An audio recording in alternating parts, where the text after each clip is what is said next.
Di pinggiran kota Yogyakarta, tepatnya di Desa Bangunjiwo, Kecamatan Kasihan, Bantul, terdapat desa wisata bersejarah yang cukup dikenal di kalangan wisatawan.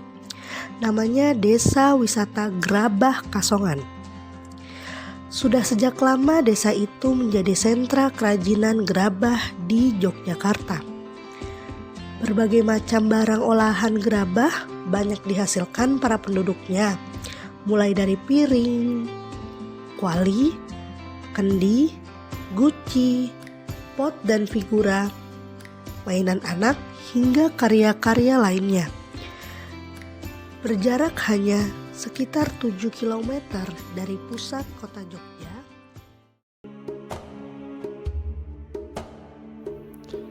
Desa Kasongan memang dikenal sebagai desa bersejarah yang terkenal dengan kerajinan gerabahnya di Kabupaten Bantul, Yogyakarta, Indonesia. Desa ini telah lama menjadi pusat produksi gerabah yang terkenal di Indonesia dan memiliki sejarah panjang dalam pengrajinannya.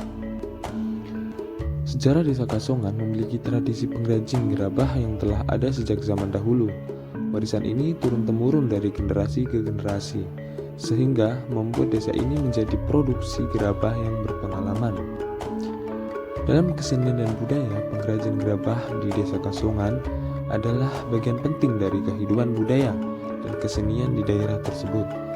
Masyarakat desa ini melestarikan tradisi dan teknik pembuatan gerabah yang khas dari daerah Yogyakarta. Di Desa Kasongan ini, para pengrajin gerabah memainkan peran penting dalam sosial kehidupan dan ekonomi desa. Profesi ini memberikan mata pencaharian sebagai keahlian yang menjadi ciri khas dan kebanggaan Desa Kasongan ini. Jadi dalam pengaruh sosial budaya, selain sebagai mata pencaharian, gerabah Kasongan juga memiliki pengaruh budaya yang kuat dalam kehidupan sehari-hari masyarakat desa. Seni dan keterampilan ini mungkin memiliki hubungan dengan kepercayaan, adat istiadat atau ritual tertentu dalam kehidupan masyarakat. Dalam nilai sejarah dalam gerabah Kasongan, zaman dahulu memiliki nilai seni dan sejarah. Beberapa pengrajin gerabah mungkin juga mengkaitkan aktivitas mereka dengan nilai-nilai filosofi dan spiritual. Mengenai proses pembuatan gerabah, mulai dari mempersiapkan tanah liat hingga membentuknya, dapat mengandung makna mendalam tentang kesederhanaan, kesabaran, dan rasa syukur Tuhan penciptanya.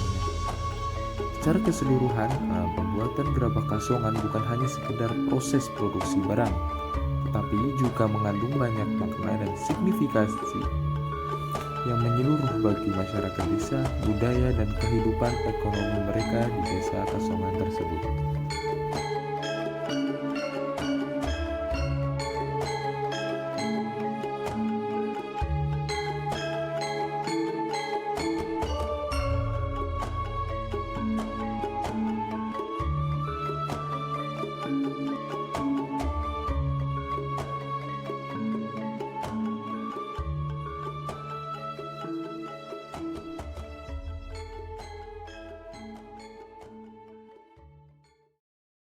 Sejak tahun 1971 hingga 1972, Desa Wisata Kasongan mengalami kemajuan cukup pesat.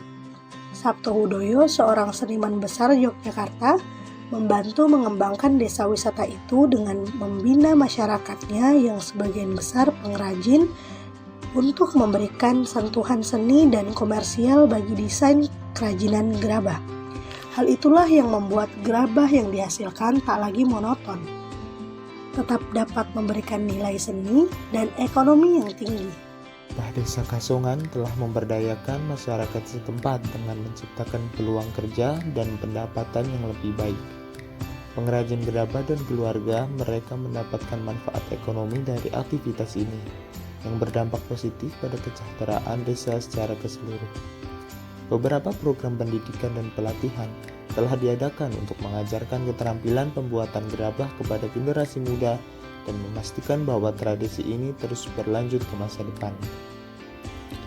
Pemerintah setempat dan lembaga lainnya telah memberikan dukungan dalam bentuk pelatihan, promosi, dan fasilitasi yang membantu perkembangan industri gerabah di Desa Kasongan. Proses pembuatan gerabah tidaklah semudah yang dibayangkan. Membuat satu buah gerabah bisa memakan waktu 3 hingga 4 hari. Lamanya pembuatan gerabah sangat ditentukan oleh keadaan cuaca di sekitar. Bila matahari sedang bersinar terik, maka pembuatan gerabah bisa lebih cepat apabila dibandingkan dengan cuaca hujan. Pembuatan gerabah dilakukan pertama kali dengan memilih tanah liat yang dicampur dengan pasir. Tanah liat yang sudah bercampur dengan pasir kemudian ditambahkan dengan air lalu diaduk hingga berbentuk padat. Setelah benar-benar padat, campuran tanah liat itu kemudian dicetak atau dibentuk sesuai dengan keinginan. Cetakan dibuat satu persatu lalu disambung ketika sudah menjadi lebih kering. Setelah dicetak, tanah liat tersebut lalu dijemur hingga kering. Menjemur dapat dilakukan hingga berhari-hari tergantung dengan keadaan cuaca. Bila matahari bersinar dengan terik, maka penjemuran dapat dilakukan 1-2 hari. Namun sebaliknya, ketika hujan, maka proses penjemuran bisa dilakukan hingga sampai 4 hari. Setelah penjemuran, proses berikutnya adalah pembakaran. Sebelum dibakar, tanah liat ini dioleskan oleh minyak tanah atau solar agar warnanya menjadi mengkilat sebelum dibakar pada suhu 150 derajat Celcius. Proses pembakaran dilakukan pada waktu 3 hingga 9 jam. Perubahan warna menjadi lebih coklat menandakan bahwa tanah liat tersebut telah berubah menjadi gerabah yang kemudian siap untuk diangkat dan didinginkan pada suhu normal. Dengan diangin-anginkan pada suhu normal, maka pembuatan gerabah sudah mencapai akhir.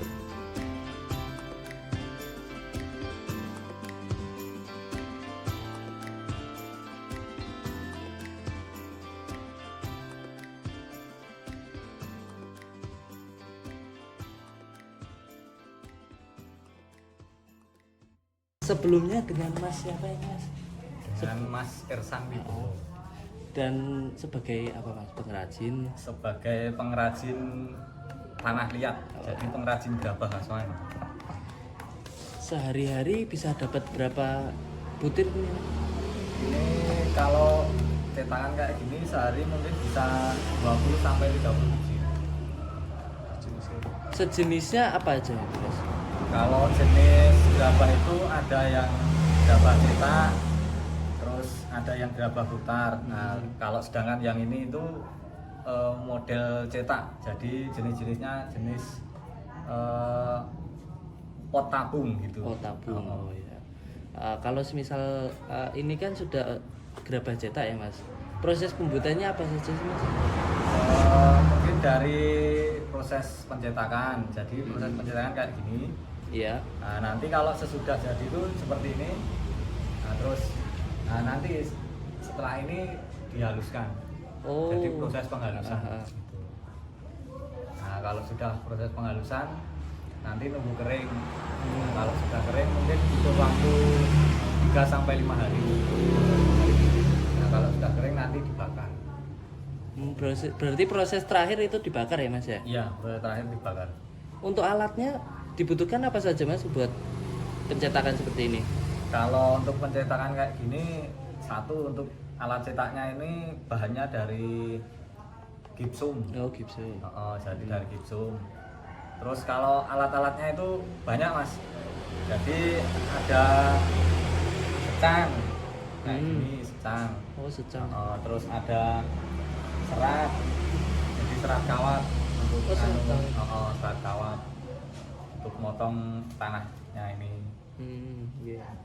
Terus ada minyak tanah, terus ada abu kayu itu untuk biar nggak lengket. Untuk proses penjualan ini bisa sampai mana saja Mas ini? Kalau penjualan ini mungkin bisa sampai luar negeri, tapi melalui pengepul gitu loh. Oh, berarti ini habis ini dikumpulkan di pengepul ya? Iya. Jadi sudah dibeli sama pengepul daerah sini, terus lalu nanti dijual di luar. Ini ngirimnya malah ke Belanda ya. Oh, malah Belanda. Okay. Kalau kerajinan itu di Belanda, Mas. Kerajinan gerabah. Sering-seringnya kalau dengar-dengar dari Belanda. PT Timbul salah satu toko yang memproduksi dan memasarkan berbagai produk-produk dari Kasongan ini, mulai dari berbagai patung-patung maupun miniatur-miniatur gerabah-gerabah yang bisa dipasarkan melalui media-media, dan mereka mengikuti kontes-kontes perlombaan yang diadakan secara nasional maupun internasional.